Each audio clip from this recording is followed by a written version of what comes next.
Mario Craver picks Texas A&M, and hey, this Aggie wide receiver room is starting to look elite.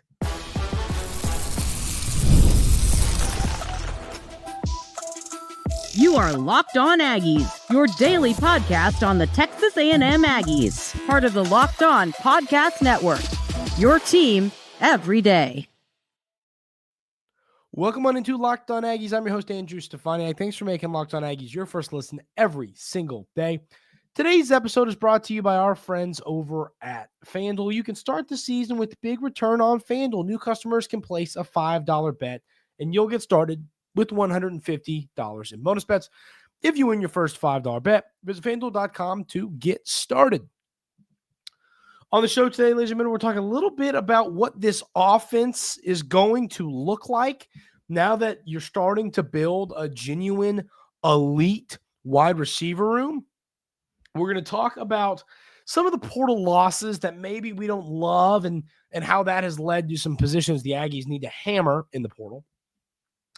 But we're going to start the show talking about the most exciting way that Texas A&M is fixing a position of need, and that is what they've done by landing some elite wide receivers. Yesterday, of course, you land an elite guy and Micah Hudson, and now the very next day, you land Mario Craver. I guess technically it was 2 nights ago, but point stands.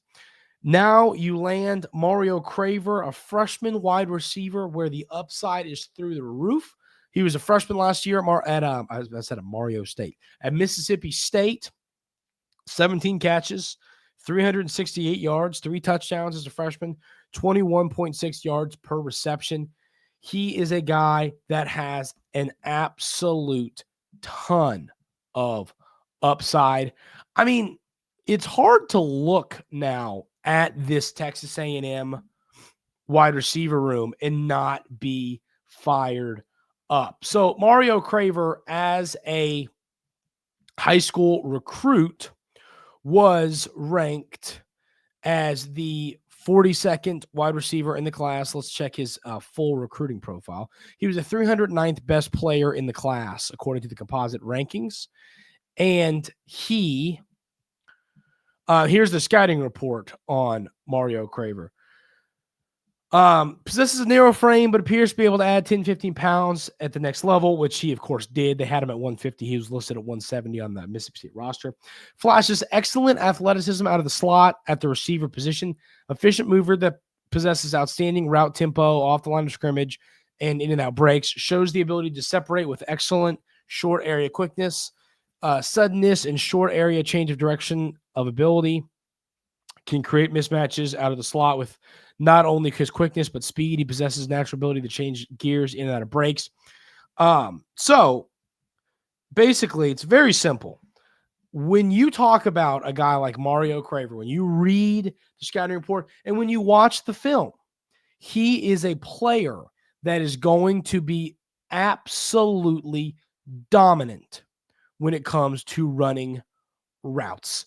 His comparison on here, the player that they compare him to, is Cole Beasley. If anybody remember Cole Beasley, he was with the Cowboys for a while. He was with the Bills for a while. There was a team in between, I forget, but Cowboys and Bills were the bulk of his career.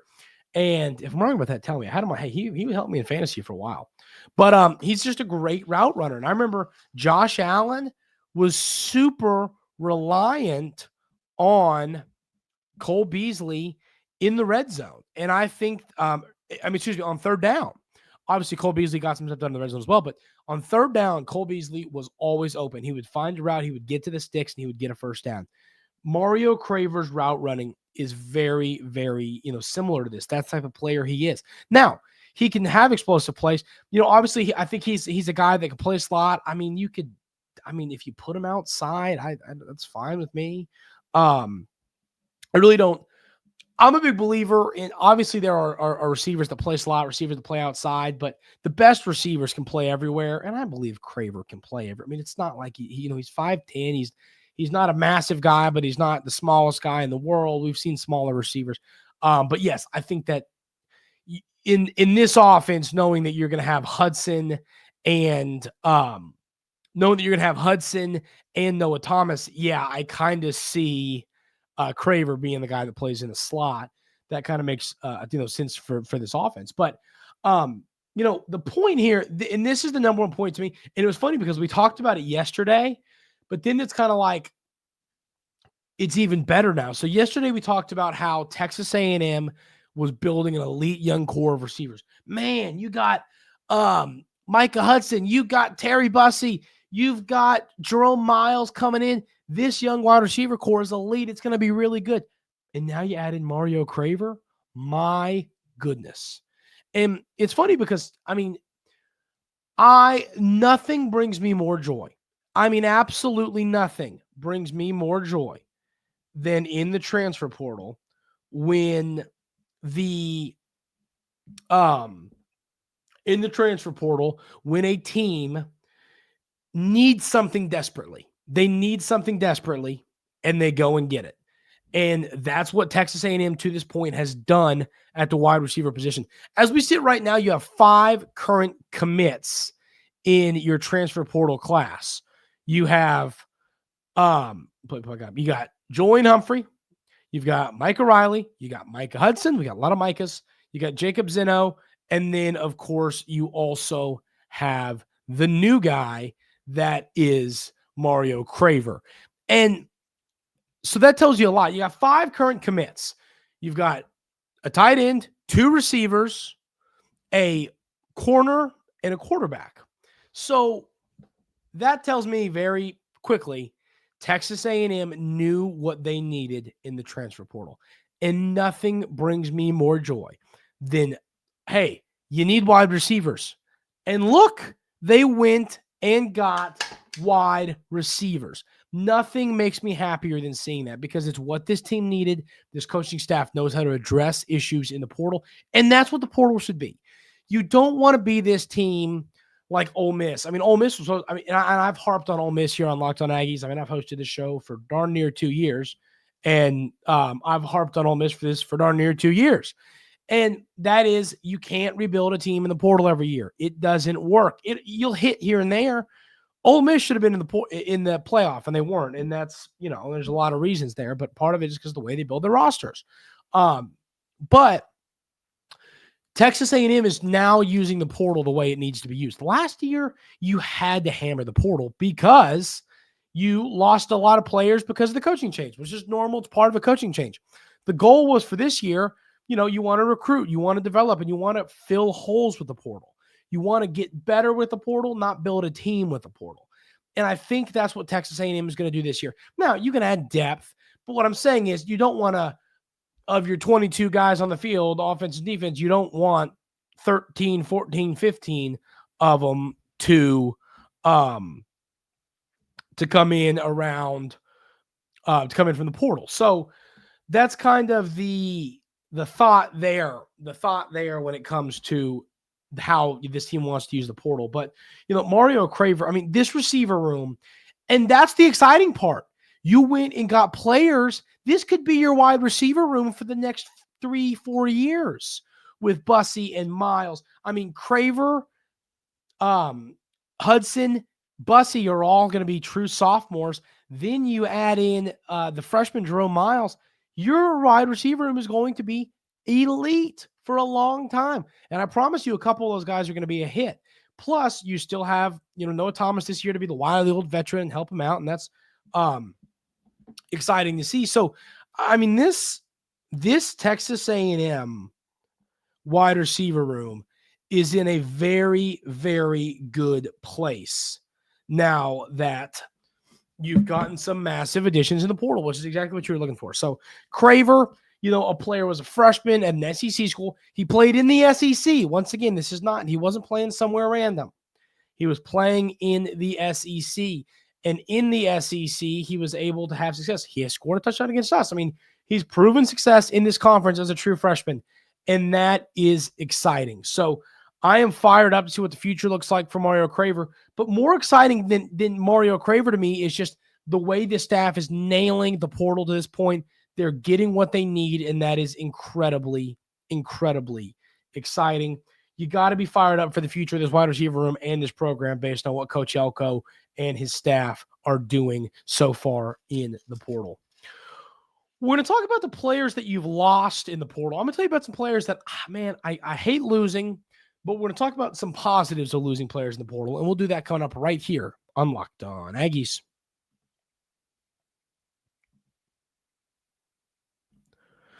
It's that time of year. The college football playoff is back, and with the newly expanded 12-team format, it's guaranteed to be bigger and better than ever, bringing you all the hard-hitting and high-flying excitement that you love.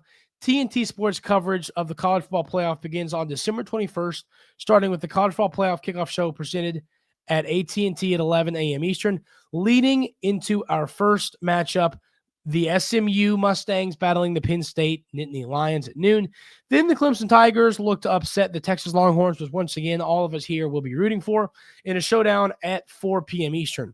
Don't miss a moment of the action. Watch the college football playoff presented by Allstate live on TNT, True TV, TBS, and Max.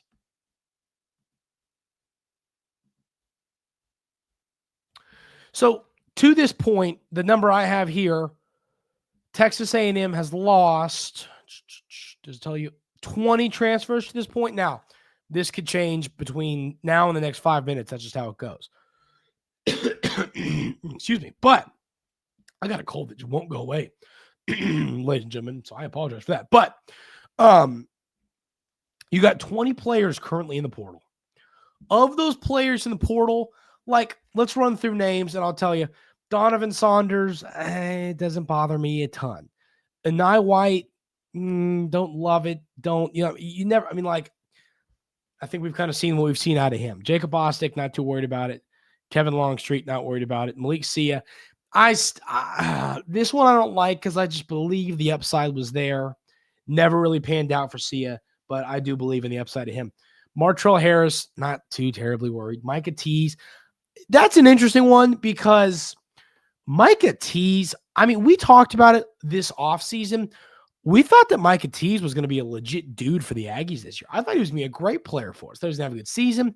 Thought he was going to really take that sophomore year jump and have a good year and prove that he's a guy that's really going to play some relevant snaps for us throughout the year. And that really just never happened. So knowing that, I think that it's okay to lose him. It's just like you expected to see the upside this year, knowing that he didn't really do a darn thing the whole year. It says a lot. TJ Shanahan, hate to lose a player like him. And there's some more linemen we'll talk about in the portal. And I'm going to talk more about that here in a minute. Keegan Andrews, punter, not worried about it. Chance Johnson, linebacker. This one's an because it's like, to me, it's like you could have, I think if you would still have him on the roster, it'd be a positive, but I'm not too upset about it. You got a lot of young players at that position that I think you're going to be okay. Samu, the massive defensive tackle, I still think he's a player that has the upside to be a good college football player because he's never going to be a guy that is racking up stats. He's a space filler, but he's massive, and I think he can do that at a high level. He's since committed to Baylor, so it'll be interesting to see what he does for the Baylor Bears. Cam Dewberry, don't like it. I'll talk about why here in a little bit. Josh Selskar, not too worried about it. Hunter Erb, we'll talk about that. Once again, I have a lot to talk about with the lineman. Jaden Platt, that's one. I didn't like Jaden Platt leaving, as y'all know, because I really don't. I think he had a ton of upside. I think that Jaden Platt is a player that could have been really good down the road for the Aggies. And there was the upside there. We'd seen it. It seemed like he had a pretty solid rapport with Marcel Reed. And then, of course, you have a lot of older veteran tight ends on your roster, whether from the portal or on the roster. And it felt like, hey, maybe Jaden Platt can kind of be the future of this team. Clearly, either the staff told him that there wasn't much of a future, or he believed there wasn't much of a future as he decided to hit the portal. So I don't like that one, but I mean, you've already brought in a player in Mike O'Reilly who I think brings something similar. So I think that Mike O'Reilly's a player with a ton of upside as well. So I think you kind of lost something and brought in the same thing, and I'm cool with that. Jalen Henderson, hate it because I think he's a great player. Wherever Jalen Henderson goes, I think he's going to be a star. I haven't really seen much of an update on his plans. Let's see if it'll be interesting because I'm just telling you, Jalen Henderson. Jalen Henderson's was at a visit to Liberty. So that'll be interesting. So maybe Liberty, but there's a lot of upside with Henderson. So hate seeing him go because I think he's going to be a star wherever he goes. Connor Wigman already committed to Houston. You knew this was going to happen. He lost his job, but I think Connor Wigman has an incredible upside wherever he lands. I mean, for Houston, he's obviously already picked his new spot. So, yeah, I believe the upside of Wigman. I still believe in him. I think that this change of scenery could be good for him. That's going to be really interesting. Then Aki Akinbayi, the offensive lineman, going to talk more about that and why. He's a little different than this kind of the story we're going to talk about when it comes to the offensive line, but still we'll kind of group him there. Cyrus Allen, I mean, he came in, he had some good games, he did some good things. But at the end of the day, I just don't think Cyrus Allen was the answer here. I don't think he was. He's actually since committed to Cincinnati. Best of luck to Cyrus Allen there. He had some good games. He had some big moments for us. But you've already, as we've talked about so far today, knocked wide receiver out of the park. Then Gabriel Brunlow-Dindy. He was a guy, man, I liked the upside there. I kind of hated losing Gabriel Brunlow-Dindy. I really do believe in the upside he possesses. So, I wish he was still around, but it's just kind of the reality of it. So what I wanted to talk about though for a few minutes here is the offensive line position. I don't like that you're losing players that had upside. Obviously, Aki was a player who he's been around for a long time.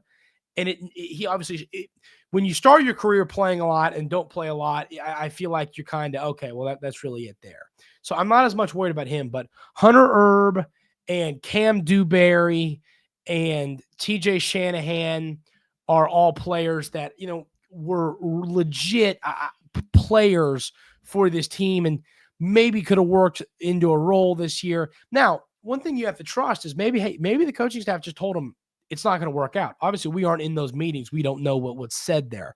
But, for the most part, I hate to see players like that go because there's definitely upside there. But at the same time, I think that you're going to see, I think it gives you opportunity to go get guys in the portal that have more experience, have played a lot, and have that similar style of upside. Texas A&M now has to hammer offensive line in the portal, knowing that you've lost some guys. I mean, you've lost your depth. Obviously, you returned some players that were started for you, and you have a lot of guys back, but at the same time, you're going to need to replace that depth that you just lost to the portal. So I kind of foresee Texas A&M starting to kind of go hard at that position here in the transfer portal somewhat soon. So that's going to be something that is worth paying attention to because I think it's a position that you're going to need to see this team now go hard in the paint for. So that's kind of my thoughts on who's left. You've done a great job bringing in players, and that's how it works. Players leave. You've lost a lot. You haven't gained a lot because you got to recruit. I mean, this is going to even itself out eventually. So Texas A&M is going to get their guys, and I think they've already done a great job to this point. I'm very happy and proud of this staff. We're going to talk about this offense and why it's really shaping up to be something special next year, and I'll tell you why coming up right here on Locked On Aggies. First, I want to tell you about our friends over at FanDuel. Get ready to tackle the NFL action with FanDuel, America's #1 sportsbook.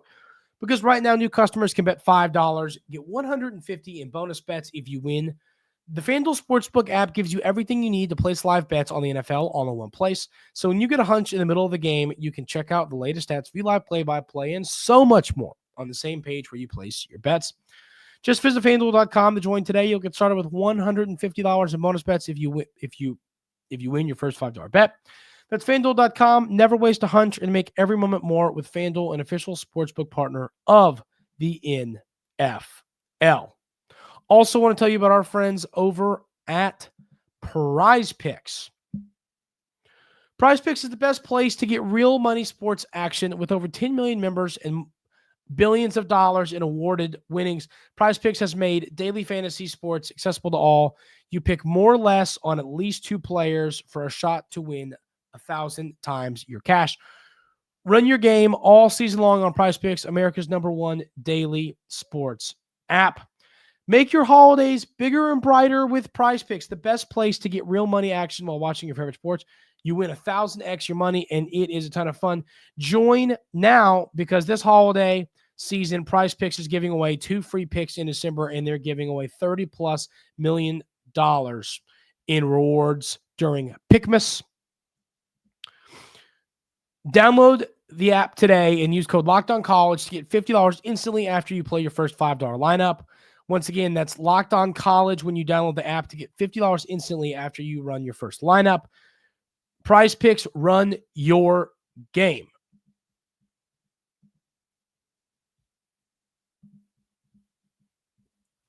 So Texas A&M has already added 4 players to their offense, 3 of which I think are going to have a role, 1 of which is coming in to be a backup. Of course, the backup is of course, would be Zeno, the new quarterback. But at the same time, the rest of these guys, we've obviously just got done talking about Craver. We talked about Hudson and then Mike O'Reilly. Those players I anticipate having a significant role for this offense. So, we begged and begged and begged to get some new receivers to help make this offense better. Unless anything happens at the running back position, which once we just ran through who's in the portal, at this moment, nothing has happened to that position group. So it is going to be really interesting to see what happens with this offense, knowing how good it could be. And I'm really fired up to see what's going to happen with the Marcel Reed in the future there. I've talked about Marcel Reed in my belief in what he can be and how good he can be for Texas A&M. I think Marcel Reed seriously can be a elite player. And now he's got some serious weapons. I mean, at the end of the day, I've seen a lot of people kind of Jackson Arnold transferred, and I think it's a similar case here because they're both guys that run and throw. And, people say, well, Arnold's weapons weren't the best. I don't think that Marcel Reed's weapons in the receiver room were the best. So I think that he should get that same benefit of the doubt of like, hey, he's got the weapons now. You give this kid the weapons and he can be a special player. So this offense, I expect to see more passing yards this year. I think that with these receivers, here's the deal. These receivers, Hudson, Craver, when they came in on their visits, I promise you, they said to Coach Klein and Coach Elko, they said, listen, are y'all going to throw the ball? You got a quarterback who likes to run it. If I come here, am I going to get the ball thrown to me? And they're not. I don't think they're the type of guys that are saying I need 8 targets a game or I'm not coming. That's not which we see in this game now. But I think that they wanted to know. Yeah, we're going to throw the football a little bit. So I think it should be a little telling that you landed these guys that the Aggies are going to throw the football a little bit. And I think they're going to be successful doing it. So if you improve this offensive line, you've already improved your weapons. You look like you're going to return your running back room, which was elite last year. You improve this line on top of what you've done all around, and Marcel Reed takes a step. This offense could be like nothing we've seen since, heck, maybe even the Manziel era at Texas A&M.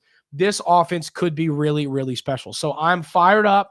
I am excited to see what is going to happen with this Texas A&M offense next year, but I think it's going to take that step in the right direction, and it's going to be really, really elite to this point. I got a question for y'all because I'm going to do a show on this either depending on if we get any commits, one of the next few days this week. But we're going to pull up all the players that transferred to Texas A&M last year.